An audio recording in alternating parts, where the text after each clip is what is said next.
Replaced might be the most beautiful indie game I've ever played, and after 40 minutes, I was bored, and that surprised me. We're in an era where indie games have mastered aesthetic. The Blade Runner influence is layered on thick. Cyberpunk skylines, neon rain, but atmosphere isn't the same as depth.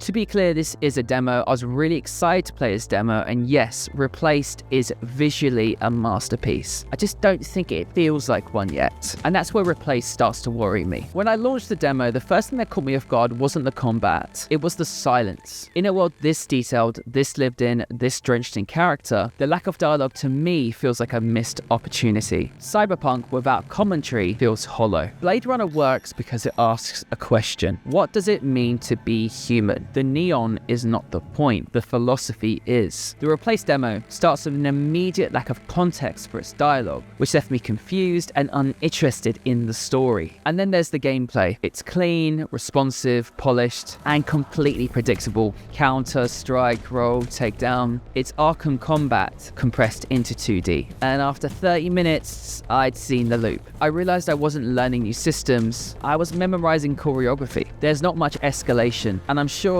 in the main game there will be new elements added, but in the demo, it was starting to remind me of Streets of Rage. I felt restricted that I couldn't attack enemies beyond the parameters the game had set, and when the dialogue is lacking impact, the gameplay has to carry more weight. Structurally, the game really surprised me in how linear it is. It's a 2D puzzle platformer genre like Limbo or Inside. From the trailers, I was expecting scale, freedom, a city to explore. Instead, what I got was a one-way corridor, and it's linear, it's curated, it's very cinematic, and that's fine. But I guess from the marketing that I had seen for this game, my mind ran wild with the possibilities. With Limbo and Inside, those games use silence to create tension. Here, the silence feels a bit more accidental. So here's the real question. Is Replaced restrained by design or restricted by limitation? Because I know fundamentally there is a masterpiece hiding inside this presentation. Indie games right now are incredibly aesthetic, but aesthetic alone doesn't create attachment. I don't just want to admire this world, I want to care about it. And to be clear, this isn't a bad demo. It's very slick, the animation is elite, the art direction is exceptional, the talent is obvious. It just feels like a game that hasn't reached its full potential. If the full game expands its scope, expands its systems, and finds its voice, Replaced could be something special. I just hope that when it finally speaks, it has something worth saying.